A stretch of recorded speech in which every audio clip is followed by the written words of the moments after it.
On est le 11 mai. Je regarde parce que je suis obligé de recommencer. Dernièrement, je recommence mes enregistrements. Mercredi le 11 mai. Bienvenue. J'ai presque le goût de vous faire tout de suite une chanson.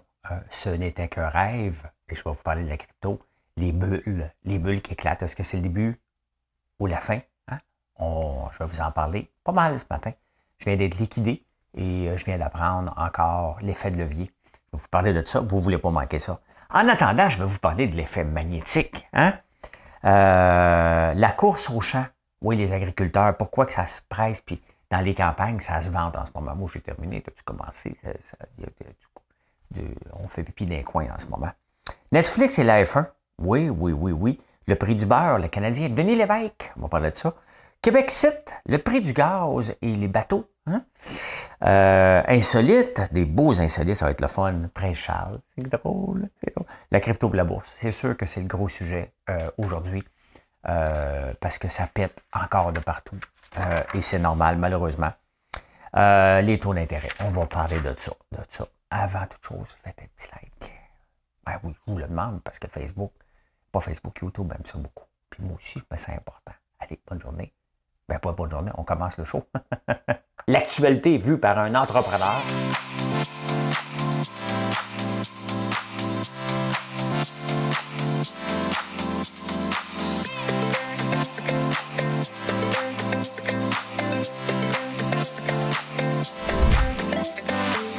Ça bulle, parce que des fois j'ai des bulles, mais ça bulle.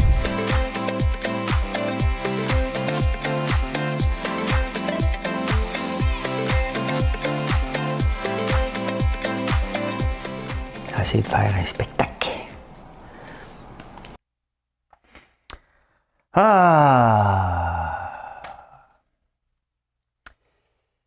Dans la vie, des fois, il faut que ça fasse mal pour apprendre. Hein? Il y en a qui, des entrepreneurs qui font l'effet de levier, puis ils achètent des condos, puis tout ça, hein, en empruntant au max. Puis moi, j'aime pas les dettes. J'ai appris pourquoi j'aime pas les dettes. Vous allez comprendre très rapidement. Ah ben là, il faut être de bonne humeur pareil. Qu'est-ce que vous voulez qu'on fasse? Hein? Quand on fait des investissements, ça se peut que ça pète. La crypto vient d'imploser. Tiens, on va le dire, ça explose par intérieur. C'est ça. Ça arrive, j'ai appris. Perdu un petit peu d'argent sur papier, en vrai aussi. Fait qu'on ferme les livres, on se retrouve dans 15 ans. Tiens, si on se donnait rendez-vous dans 30 ans? Même jour, même heure, même poste. Allez, j'ai une belle chanson, c'est la semaine disco, hein, j'aime ça trouver des hits français. Je vais vous remettre dans les années 60 et 1989. Je sais pas si c'est du disco, mais en tout cas, moi j'aime bien. Madame Cahouette pèse sur le piton. Stop! Ouh! Encore! J'ai 15 ans aujourd'hui, qu'est-ce que je fais? Je m'arrête ou je continue? J'ai 15 ans, où j'en suis? À la fin ou au début? Stop! Ouh! Encore! Je passe le bac ou je deviens cloche? Je fais le bac ou un cinoche? J'insisterai pas, c'est Stop ou encore de Plastique Bertrand. Ça, les années 89, j'ai 22 ans. Ouais. Je viens de finir mon université, imaginez-vous. Ouais, 1989. C'était Plastique Bertrand. Quel hit. C'était un one-hit wonder, à peu près, lui, hein? À peu près. C'était la tune du jour, un peu ratée, mais c'est pas grave des ratés. Le but, c'est de vous la mettre dans la tête, constamment. Et là, vous vivez avec ça. Hein? Vous vivez avec ça. J'ai le goût de vous parler de l'effet magnétique. C'est parce que pour réussir en affaires, là c'est important, j'ai besoin de vous activer au point de vue du magnétisme. Ce qui se passe avec ma nouvelle influenceuse préférée, c'est un party de voir ça, comment la naïveté des gens, hein? De penser que les beaux mots, c'est tout ce qu'on a besoin pour réussir en affaires. Se lancer en affaires, c'est un parcours difficile. Je vous en parle à tous les jours. Et quand je vois ça, j'ai activé. Puis les gens, maintenant, avec l'effet magnétique, les gens sont partis craquer. Puis là, le monde y écrive. Hey, merci pour. C'est sûr qu'on a besoin de se faire encourager, là. Mais se lancer en affaires, c'est pas juste des encouragements qu'on a besoin. T'sais. Moi, quand vous me dites, quand je vais t'encourager, je vous le dis tout de suite, oubliez ça. Je ne veux pas me faire encourager. Je veux que vous nous choisissez. Pourquoi? Parce qu'on a des bons produits. Hein? Pourquoi? Parce que on a des produits que vous avez besoin dans votre quotidien ou que vous avez besoin pour vous faire plaisir. Aussi, on s'entend, personne n'a besoin des beignes à son quotidien. Cependant, 44% des Québécois achètent au moins un beigne une fois par semaine. Hein? J'ai regardé, il y avait un reportage, pas un reportage sur les réseaux sociaux, quelqu'un qui voulait acheter un beigne et un café au Dunkin' Donuts à l'aéroport de Toronto. Il y avait un line-up de 20 minutes puis il ne restait plus de beignes. Donc, vous aimez les beignes et je fais des beignes. Donc, si vous aimez les beignes et je fais des beignes, donc vous m'aimez. Et d'où l'effet magnétisme. Mais je vais vous en parler tous les jours jusqu'à temps. J'espère qu'elle ne me bloquera pas. On va me créer un nouveau compte juste pour la suivre.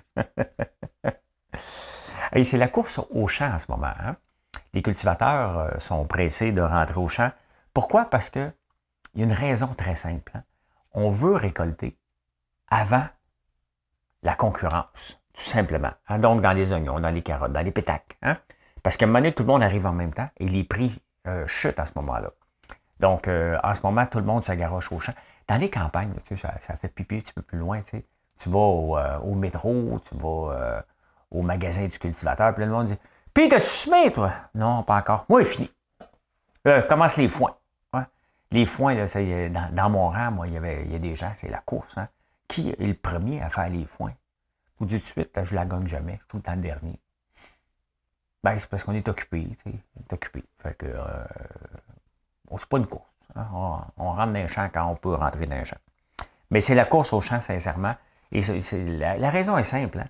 Les cultivateurs veulent arriver avec leurs légumes, tout ce qu'ils produisent avant un peu les marchés, soit pour les écouler, ou sinon, ben, tu l'enfermes dans des silos et tu attends que les prix remontent en plein hiver.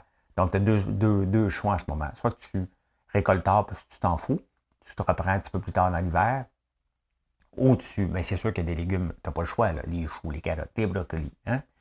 Fait que voilà.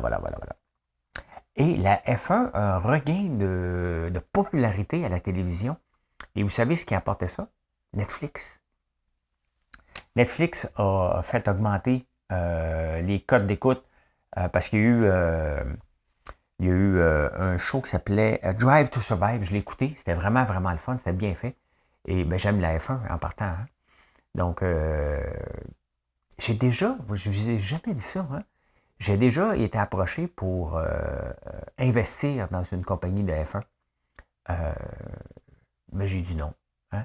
C'était comme tu mettais, ça coûtait à peu près 5 millions en 2012 à peu près. 2011, il y avait une compagnie potentielle qu'on pouvait racheter pour 5 millions, mais après ça, ben beau l'acheter, là. Après ça, il faut que tu la finances, hein? Il faut que tu trouves des commanditaires et tout ça. Mais ça m'a tenté à un moment donné. Ça m'a tenté. Puis je n'y ai pas été. J'ai bien fait. Mais ça aurait été le fun. M'aurais vu dans un paddock avec tous mes colis, là, toutes mes chaînes, toutes les passes, comme quoi je peux passer tout partout. Mais je l'ai déjà fait une fois. J'avais été invité par BlackBerry dans la loge de McLaren. Hey, ça, j'avais trippé. Là. Si vous voulez m'inviter à F1 dans les loges Jet Set, je suis partant. Là. À 5000 $ la craque par jour, j'ai pas d'argent. Mais c'était le fun. Je suis tombé sur un article. J'aime beaucoup commencer à préparer ce que vous écoutez là en prenant votre café à partir de 10 h le matin. Donc, dès que je finis je fais autre chose. Puis après ça, je recommence à fouiller les nouvelles un peu. Et les premiers journaux qui arrivent, c'est ceux de la Nouvelle-Zélande. Et il parlait du prix du beurre. Le prix du beurre est rendu en dollars de Nouvelle-Zélande. Je n'ai pas vérifié la parité avec le dollar canadien. Mais c'est 8 $. Entre 6 $ et 8 $ la livre de beurre. Et ici, je ne sais pas, le lait, il y a un prix plafond ici. On ne peut pas vendre le lait plus cher et moins cher. Il y a une fourchette où on peut le vendre. Sauf, ça c'est juste pour le lait normal. Hein?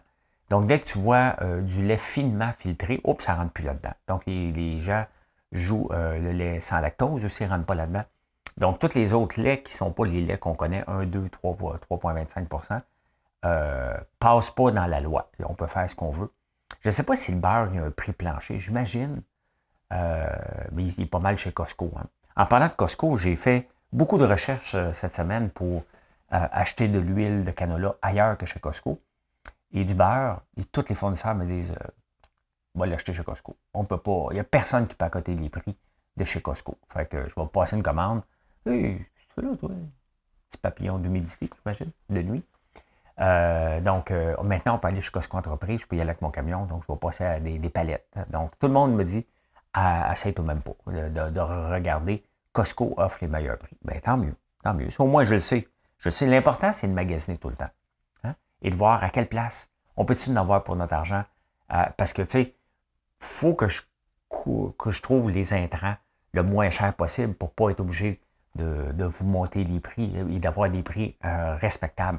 Et quand je regarde la concurrence, comment ils vendent les beignes, comment on les vend, je ne suis pas cher et je suis très fier de ça. Très, très fier.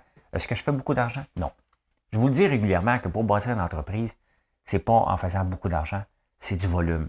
Et j'ai eu du succès avec le centre d'appel pour bien des raisons, mais c'est sûr qu'on a eu du gros volume. Puis on faisait des scènes à chaque heure, mais des scènes multipliées par 3000, 24 heures par jour. À un moment donné, ça commence à en faire des pas pires. Bien, c'est comme ça qu'on a bâti le centre d'appel. C'est ma philosophie. C'est de bâtir toujours une entreprise sur le long terme et non pas sur je ramasse tout ce que je peux dans un court laps de temps, puis advienne que pourra. Non, non, une entreprise, ça se bâtit à très long terme. Très long terme, et ça prend du volume. Pour réussir dans n'importe quoi, ça prend du gros volume. Eh bien, les Canadiens de Montréal vont repêcher le premier choix. Là, c'est-tu White? Au moins, je suis gâté. Mon gars, il écoute JC le soir, puis j'écoute ça avec lui. Puis là, c'est-tu White ou c'est pas White? Ça va-tu être lui? Le Canadien serait peut-être mieux de ne pas gagner à la loterie. C'est la culture du vide dans ta bouche. Hein? Puis là, ben, moi, j'arrête pas de rire. Là, je dis, Alexis, on peut aller écouter les nouvelles. Hein? On peut aller écouter les nouvelles à la place. Mais bon, hein? Je lis les nouvelles au lieu de les écouter. Fait que bravo, le Canadien. Le Canadien a le plus gros masse salariale, ils finissent dernier. Hein? Donc, comme quoi, mettre bien de l'argent sur la table, ça ne donne pas grand-chose. Hein? Denis Lévesque, tu sais, sa référence quand même. Hein? On rit beaucoup de Denis Lévesque. Moi, je l'apprécie, puis il m'apprécie, sauf que chaque fois que j'allais faire des débats, il me traitait tout le temps de millionnaire. Tu sais? Tout le temps. Oh, toi, François Lambert, le millionnaire. Toi, ta gueule. Toi aussi, tu l'es.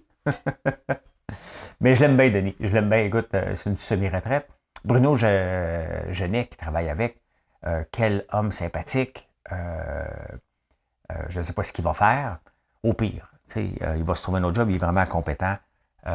Mais ça doit faire un choc. Ça fait 20 ans qu'ils travaillent ensemble. On ne les voit pas, les gens, derrière la caméra. Mais pour que Denis soit en avant, ça prend quelqu'un qui fouille en arrière. Et Bruno faisait une maudite bonne job. Ben, écoute, je vais le texter tantôt, Bruno, parce que j'ai un peu de peine pour lui. Hein? Oh, le prix du gaz, hein? Là, ça commence à être sérieux, là. Hein? Ça commence à être très sérieux. Les gens disent, écoute, on va rester au Québec, puis on va se parker quelque part. Hein? Et j'ai comme l'impression qu'on va voir moins de bateaux. Hein? Moi, j'en ai pas de bateau. Je n'ai jamais vraiment... J'aime pas ça. Moi, c'est faire de la voile, du catamaran. Je comprends pas. C'est comme faire du scalpin. Moi, faire du bateau, c'est comme du scalpin. Tu montes, tu descends. Tu te promènes. J'aime ça, by the way. Là, si t'es un bateau, tu m'invites. Il y a déjà quelqu'un qui m'a invité en bateau. Hey, viens faire un tour de bateau. Fait que là, je fais un tour de bateau. Puis là, à la fin, il me dit, OK, mais là, il faudrait partager le gaz. J'ai reçu comme une facture à la fin.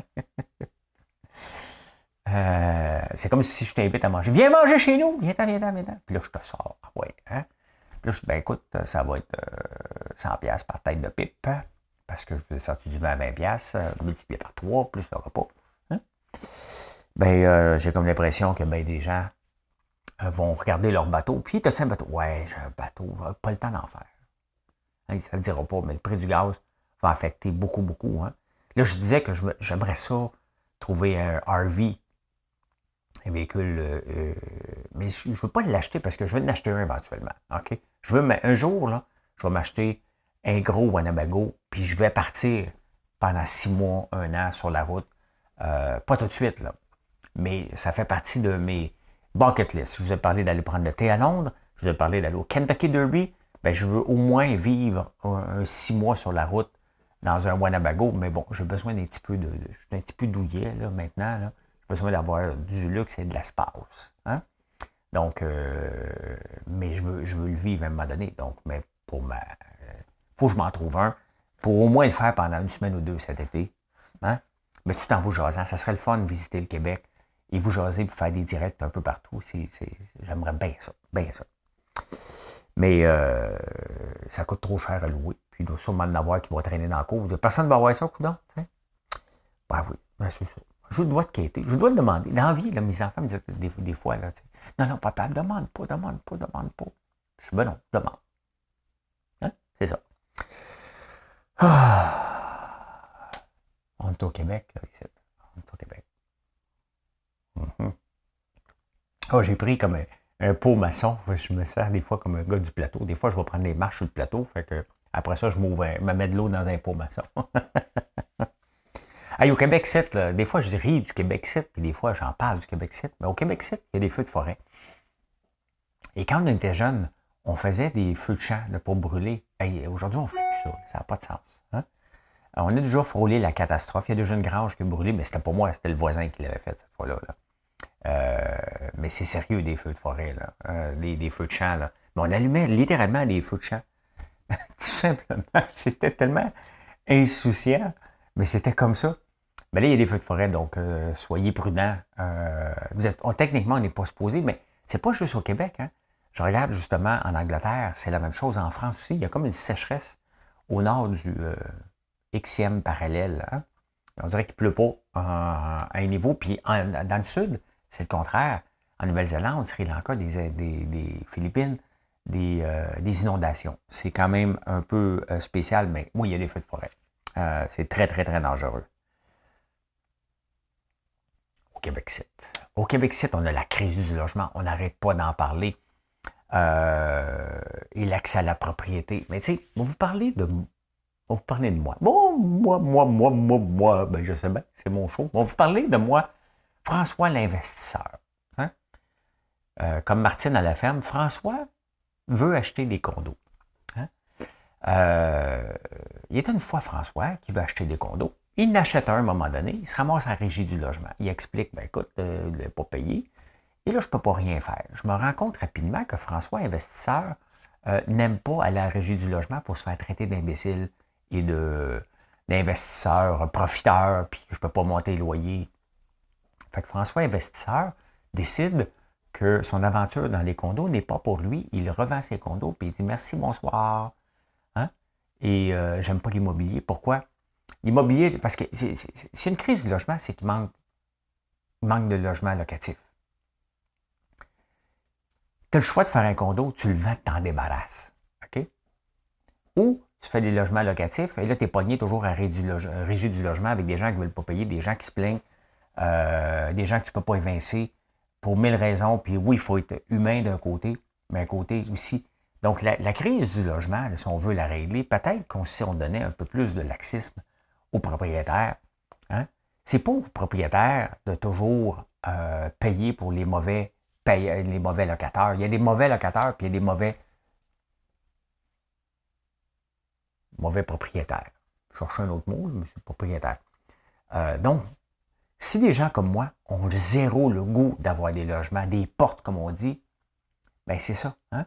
Ce qu'on veut, si tu veux régler une crise de logement, ça prend de l'abondance. Donc, si tu veux avoir de l'abondance, tu as besoin d'avoir un paquet d'investisseurs qui se garochent là-dedans, pas une petite poignée. Il y en a qui trippent là-dessus, tant mieux. Mais il y en a un méchant paquet qui n'ont pas le goût, qui ont autre chose à faire qu'aller se débattre pour un loyer de 5$ ou un locataire qui dit pourrais-tu me payer t'es riche, toi. Pourrais-tu me payer le loyer le mois prochain? Hein? Fait que si les gens comme moi ne veulent rien savoir, ben tu multiplies ça. À un moment donné, ça t'en fait une crise du logement. Souvent, là, il faut regarder dans les infirmières, pourquoi qu'on a tant d'infirmières, le taux d'absentéisme est élevé, puis pourquoi qu'on les agences ont du succès. Ben, c'est simple, là. Hein? Parce que le temps supplémentaire obligatoire. Donc, à un moment donné, tu décides t'es bien mieux de ne pas te présenter au travail que de te présenter sachant que tu vas faire 16 heures si tu n'as pas de goût, si tu n'as pas le temps, ou si tu n'as pas de gardienne pour tes enfants le soir. Tu viens me dire allô, je suis malade. Hein? Que de te présenter, que d'y aller. Donc, des fois, régler un problème, ça semble toujours bien compliqué, alors que c'est à la base que ça se règle. Et le logement se règle aussi par avoir une abondance d'investisseurs, ce qu'il n'y en a pas en ce moment. Donc, tant qu'on va faire des règles pour encore renforcer encore plus le droit des locataires, je ne dis pas de les enlever, mais pensez aussi aux propriétaires. Vous allez voir que tout à coup, si les règles sont plus simples, il va en avoir un méchant paquet qui vont investir pour des loyers. Moi, ça ne m'intéresse pas pantoute. Pantoute, pantoute. Ce qui m'intéresse, c'est qu'est-ce qu'on fait avec notre argent. Et hier, j'ai été voir mon ami Richardson Zephyr. C'était excellent. C'était excellent. Honnêtement, je ne dis pas ça que c'est mon ami, parce que sinon, je passais tout droit. T'en parle pas. Mais il est vraiment, vraiment, vraiment bon. Son show est bien rodé. Et il est vraiment drôle. Sincèrement, il est vraiment drôle. Mais tout en parlant avec des gens, j'ai rencontré la femme qui est en charge du nouveau panier bleu. Quand on me l'a présenté, j'ai fait comme « Oh, je me souviens pas de son nom. » Elle est très gentille, là, mais j'ai dit « T'es mieux de pas m'écouter ces réseaux sociaux. » Fait que si tu m'écoutes, salut, mais j'y crois pas à la nouvelle version du panier bleu. Hein? Bon, je ne détaillerai pas la conversation parce que ça leur appartient de parler maintenant en temps et lieu comment que ça va se faire. Là. J'ai juste eu quelques bribes d'informations. Mais tu sais, moi, je n'ai pas de problème à ce que le gouvernement fasse des initiatives, mais le marché du commerce en ligne est difficile, pas mal plus difficile qu'on pense. Ce n'est pas le party tant que ça. Les achats en ligne, je vous l'ai raconté plusieurs fois, si on veut que ça fonctionne, ça prend une histoire et le panier bleu n'emmènera pas une histoire derrière un produit. Hein? C'est vous, l'entrepreneur, qui êtes le meilleur vendeur de votre entreprise et ce n'est pas en allant placer un produit sur le panier bleu. Regardez, je vends sur Amazon. Est-ce que je parle aux gens qui achètent sur Amazon? Je ne sais pas c'est qui. Mais ici, je le sais c'est qui. Hein? Je vois vos noms, je regarde les ventes, j'analyse, je vous parle. Vous me dites, regarde François, j'ai été acheter ça, vous me voyez des photos. On a un dialogue ensemble. Et c'est ça qui fait le succès d'une entreprise. Mais bon, si le panier bleu ne coûte rien, allez-y, mais j'ai peur que ça coûte une couple de milliards en passant et que ça ne marche pas autant qu'on penserait d'aller faire concurrence à Amazon. Là. Donc, j'ai dit, t'étais mieux de ne pas m'écouter. Mais tu sais, on peut, si ça se fait dans le respect, moi je parle de choses financières ici, OK? Ou de différents sujets. Si je le fais dans le respect, si je la traite d'imbécile, la fille, il n'y a rien à faire. Hein? Elle a d'une fille très compétente, au contraire, d'une femme, c'est pas une fille, c'est une femme. Femme ou fille. Une autre chanson qui a mal vieilli, hein? Femme. Mais j'ai le droit de critiquer et c'est ma job de débattre. C'est pas ma job, mais je me suis donné ce titre-là. Mais voilà. L'assurance-emploi, on parle d'assurance-emploi. Le chômage, hein? Le chômage, comme quoi que les délais sont longs puis que ça a l'air qu'il faut que tu fasses pitié pour avoir ton chômage plus rapidement. Je vous en ai parlé l'année passée du chômage parce qu'il m'appelait. Hein, M. Lambert, oui, j'aimerais savoir tel dossier de telle personne. C'est parce que vous l'avez congédié. Ouais, il ne s'est pas présenté pendant 4 jours. Ah oui, mais il y avait des raisons valables. Il y avait toujours une raison valable dans le temps de la PCU de ne pas mettre quelqu'un dehors pour que la personne ait son chômage. Hein? Mais là, ça prend du temps. Et honnêtement, il y a des raisons. Là. Quand on met quelqu'un dehors, là, si je mets, moi je suis assez honnête dans la vie, si je mets que je l'ai mis dehors, c'est parce que je l'ai mis dehors pour les raisons qu'on met. Hein? Refus de travail, vol, name it, je mets tout le temps des vraies raisons. Là maintenant, je ne m'obstine plus. Ben, c'est pas moi qui le fais. Là, mais mon équipe, je lui dis, estime-toi pas. Fais juste dire, regarde, on l'a congédié par manque de travail. T'sais, comme ça, là, on n'a pas d'explication à appeler. Oui, monsieur, c'est parce que vous l'avez mis dehors. Pourquoi? Ben, parce qu'il n'était pas bon. Ah oui, OK, mais pourquoi il n'était pas bon? Parce qu'il n'était pas bon. Hein? Pourquoi? Ben, il a changé les recettes. J'ai déjà mis quelqu'un dehors, il a changé mes recettes. Tu ne peux pas changer les recettes. OK? Tu changes la recette de mon popcorn. Vous m'avez écrit, vous m'avez dit, mais c'est pas ça que ça goûte. Hein? Ça goûte bien bizarre. Puis là, je m'en vais voir. Ah, j'étais pressé. J'étais pressé. Quand on fait du popcorn à l'érable, ça prend certaines températures. Elle ne faisait pas chauffer. Ça fallait que ça sorte. On s'en fout de la qualité. Moi, ce que je vends, c'est de la qualité. Hein? Fait que je l'ai congédié. Je me suis fait taper ses doigts par l'assurance-emploi.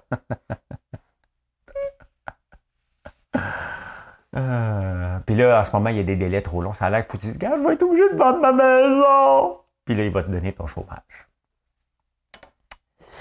Moi, j'ai quitté mon pays bleu. J'enchaîne. Insolite. Hey, avez-vous vu le prince Charles? C'est dans tous les journaux. Le prince Charles qui est allé faire le discours du trône, hein? Un peu comme la gouverneure générale ici, qui lit ce qu'elle veut avoir. Hein? Donc, le prince Charles est allé faire le discours du trône à Londres. Et Ben, là, c'est parce que Sa Majesté, la reine, ne pouvait pas aller le faire. Fait que là, c'est lui qui est allé le faire. Ben, le fait, il ne parlait pas comme lui. Hein? Il disait Sa Majesté veut avoir ci, veut avoir ça, veut avoir ci.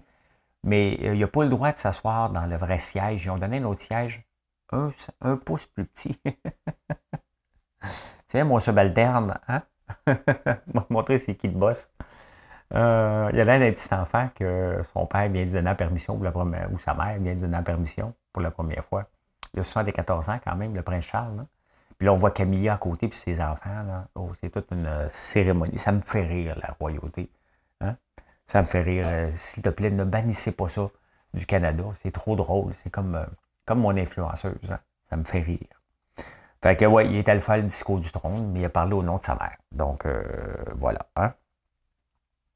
Et souvent, quand je parle d'insolite, quand je cherche les sujets, ça revient tout le temps au corps. Hein? Souvent, le corps des femmes. Mais là, écoutez, je suis un peu surpris parce que la moyenne des soutiens-gorge des femmes aux États-Unis, c'est du 34 DD. 34, ça va, là. DD, c'est un gros bonnet, là. Bon, les gars, si vous ne comprenez pas, 34, c'est le tour. Hein? Et ça, c'est le chiffre. Et la lettre représente la grosseur. Double D. Tabarnouche. Vous allez tous les voir le même chirurgien. 34 double D, c'est comment ça? Mais c'est la moyenne en plus. Tabarnouche. Ah, vous savez, il n'y a pas de parité hein, entre les gauchistes. Les gauchers, pas les gauchistes. Hein? Les gauchistes, c'est la politique. Les gauchers, c'est ceux qui écrivent de la main droite ou de la main gauche. Moi, je pense que je suis un ancien gaucher. Parce que quand je joue les sports des deux côtés, des fois, je joue au tennis cette main-là, puis à un moment donné, je change de main, je l'envoie de l'autre bord. C'est un réflexe, je ne sais pas. Donc, je vais être ambidex. Hein? Mais les gauchers puis les droitiers, ben, il y a 10 de différence dans tous les salaires. Si tu es gaucher, tu as 10 de moins qu'un droitier. Hein? Tu es bien mieux d'apprendre à écrire de la main si tu veux gagner plus d'argent. Hein? Donc, si vous me suivez cette semaine, vous savez que si vous parlez français, vous êtes mieux d'aller à Chicago. Vous allez gagner 175 000 115 000 à Chicago si tu parles français. Ben, tu travailles dans un job qui demande le français. Là. Mettons, tu vas travailler, je sais pas moi,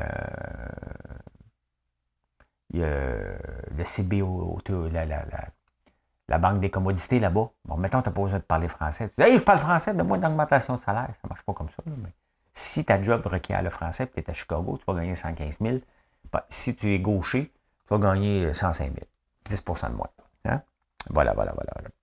Et tu sais, le fameux portrait de Marilyn Monroe, fait par Andy Warhol, a été vendu hier 170 millions à l'enquête de Christie ou Sotheby's. Je pense que c'est Christie. 170 millions de dollars pour un portrait de Andy Warhol, Marilyn Monroe. Quand même, hein? Quand même. Bon, là, on va prendre une grande gorgée et un grand respire. On va parler de la crypto-monnaie et de la bourse.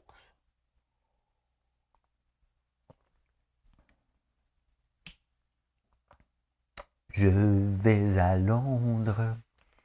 Je viens d'être liquidé. J'ai appris, moi, dans ma vie, mes entreprises n'ont pas de dette. Je déteste les dettes. L'effet de levier, j'ai jamais cru. Je suis arrivé en crypto au mois d'août. Et bon, là, je regardais sur Twitter, puis les influenceurs, puis j'apprenais, puis je disais, regardons ça, on peut emprunter. On va faire ça, l'effet de levier, puis ça va rapporter du 20, ou ça va rapporter du 40, du 100%, moi, être milliardaire de la crypto. Ben, je viens d'apprendre. Hein? Je viens d'apprendre que ça se passe pas comme ça. Malheureusement, le prix plancher pour n'importe quoi reste zéro. Et c'est pas une belle aventure que j'ai eue en crypto. Je suis rentré au moment où c'était le plus élevé. Et là, la bulle vient de péter. Il faut se le dire. Regardez en ce moment le Bitcoin qui est à 30 000, qui en valait 70 000. Est-ce que c'est la fin? Absolument pas. Hein? Quand une bulle éclate, et là on est dans l'éclatement de la bulle, un peu comme la bulle Internet a pété en 2000, comme le marché boursier a pété en 1987, et ça met tout le temps. En 2008 aussi, les subprimes qu'on a découvert, c'est dans ce temps-là qu'on a découvert Bernie Madoff. Il y a tout le temps, à un moment donné, où ce que chaque étape d'une bulle qui éclate, ça permet de dire, OK, parfait, ça n'avait pas de bon sens. Maintenant, qu'est-ce que du bon sens? Il y a du très beau dans le blockchain. Je serais pas honnête de dire le contraire. Cependant, il y a beaucoup de lait et de fausses promesses. Et c'est ça qui fait exploser une bulle. Hein? C'est les fausses promesses. Et on pensait que c'était à l'infini. Non, l'infini, c'est zéro. Regardez quand même un titre. Regardez-le planté. Luna. Luna qui valait 115 $ la semaine passée. Aujourd'hui, il en vaut 4,80. C'est la fin de Luna. Avax, qui en valait presque 130, en vaut 37. Juste avant de commencer à enregistrer, j'avais encore une position où j'avais leveragé, donc j'avais mis mes Avax, donc si c'est du Avax, en dépôt pour aller faire un effet de levier. Ça a descendu trop bas, j'ai été liquidé. J'avais déjà été liquidé dans le passé. J'ai fait 3 effets de levier en crypto. Les 3 fois, j'ai été liquidé. Regardez Luna, qui était mon titre préféré, ma plateforme. Tout ce que je vous ai montré ici dans la crypto, je vous parlais tout le temps de la plateforme Luna parce que c'est celle qui représente le plus, pour moi, la vraie finance et le remplacement éventuellement des banques. Mais malheureusement, la façon que c'était fait, et c'est pas rien de mal, c'est que la bulle a explosé pour 1000 raisons. Il y a beaucoup de tentatives là-dedans. Donc, je vous ai parlé souvent d'Anchor Protocol. Je vous le montre, Anchor, regardez ça. Anchor Protocol, la semaine passée, avait 19 millions de lockés dedans. Moi, j'ai tout enlevé. Il me reste j'ai 218 $. J'en avais 2000. J'avais emprunté, je l'ai défait. J'ai plus de dette ici. Donc, je me suis retiré avec raison. Là. Je suis en train de tout perdre. Mais regardez, ça valait 115 $, pas plus tard qu'un mois. Donc, ça a pété. Et c'est ça, des bulles qui explosent. Hein. Quand une bulle pète, regardez, ça vaut 4,55. Et tout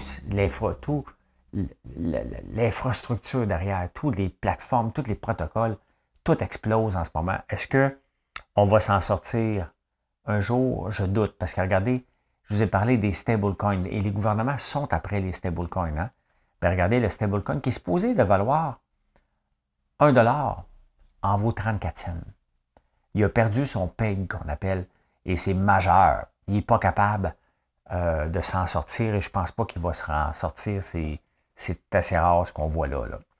Donc, c'est un peu la fin d'un rêve parce que les gens, moi-même, j'ai été placé de l'argent dans le stablecoin en me disant c'est stable et ça peut m'évoler. Hein? On est à l'abri de rien. C'est comme si le dollar canadien perdait d'une pièce à 34 cents d'un coup. Regardez, c'est exactement ça. Ça a toujours été une pièce. Pouf! On est rendu là en ce moment à 32 cents. En ce moment, il y a des milliards qui s'effondrent. Le Bitcoin s'effondre. C'est pas la fin. Il y a encore utiliser le blockchain, encore beaucoup. Des plateformes comme Terra, peut-être celle-là va disparaître, mais ce qui avait été fait a des bonnes chances d'être repris ailleurs sur une autre forme avec plus de sécurité. Et c'est pour ça qu'il faut quand même que les gouvernements embarquent là-dedans. C'était le DeFi. Hein? Le DeFi, depuis presque quand je suis embarqué, mettons, depuis le mois de juin, c'était supposé être la révolution, tout le monde est millionnaire. Non, tout le monde est pauvre. Okay? Tout le monde est pauvre. Puis c'est pas mieux à la bourse. Hein? On parle de la crypto, le Bitcoin qui a perdu toutes ses gains de 2022. La bourse aussi a perdu tous ses gains de 2022 et de 2021, les small caps. On est rendu, même avec le Dow Jones, on est rendu en 2021 aussi. Tout ce qui s'est passé en 2022 a été effacé complètement. Pourquoi? Les taux d'intérêt. Hein? Les taux d'intérêt, c'est certain qui ont augmenté. Regardez, les taux d'intérêt ont un impact direct sur les maisons. Le prix des maisons à revendre à Vancouver a baissé de 34 %. Et Halifax, moins 25. Je n'ai pas les chiffres de Montréal, mais on le voit que les taux d'intérêt augmentent. Les gens disent, OK, un peu, là, je ne peux pas aller emprunter pour aller acheter une maison. L'effet de levier, donc les gens se calment un peu. Et tu sais, où ce qu'on est en ce moment, la Banque du Canada est supposée être apolitique. Donc, ils ne sont pas supposés être embarqués dans la politique, mais ils ont embarqué dans la politique parce que les taux d'intérêt, on le voyait venir, le taux d'inflation, depuis un bout de temps. Ils ont décidé de faire de la politique, la Banque du Canada. Et si on a des taux d'intérêt qui augmentent beaucoup, puis l'inflation qui est très élevée, c'est sûr qu'il y a tout ce qui se passe mondialement. Mais ils ne vivent pas dans un silo, puis ils ne voulaient pas avoir des mouvements d'argent. Ils essaient de maintenir justement le dollar canadien. Et comment on maintient le dollar canadien à une certaine valeur? Il est à combien en ce moment? Si on regarde.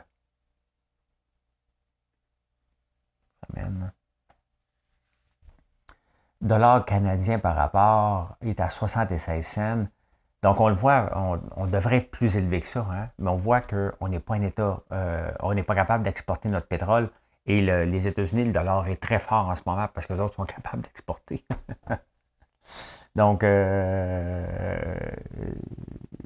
c'est ça. Hein? C'est ça.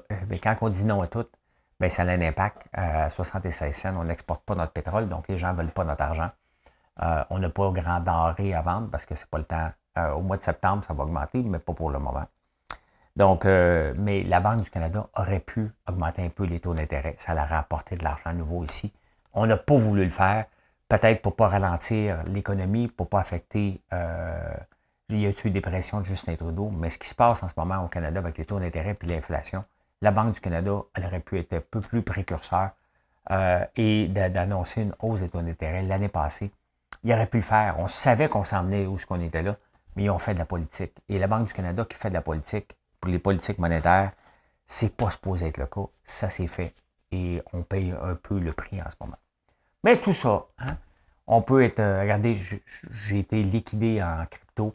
Il m'en reste encore de l'argent, mais je pense que ça ne vaut plus rien. Je ne compte plus là-dessus et j'en remets plus d'autre argent. J'ai appris, j'ai essayé, j'y ai cru. Je garde mes positions. On va voir dans quelques années hein, si ça s'en va vers quelque part. Je ne pense pas. Je pense que c'est la fin de la bulle. Et quand une bulle s'éteint, c'est mort pour un bout. Les gens sont brûlés. Puis à un moment donné, les vraies bases reviennent fort. Donc, parce que regardez, en l'an 2000, tout le monde avait un site web, pensait qu'il était pour être riche. Aujourd'hui, on est en 2022. Tout le monde qui a lancé un site web en pensant qu'il était pour être riche dans la bulle, avec seulement une plateforme transactionnelle, ne le sont pas non plus, reviennent. Donc, il y a des cycles comme ça constamment. Le cycle qui ne change jamais, c'est de parler avec son client et de lui dire où est-ce qu'on s'en va, pourquoi qu'on s'en va, et avoir un bel échange. Et ça, c'est ce que j'aime faire et c'est ce que je fais presque 20 heures par jour. Je suis toujours disponible pour vous jaser.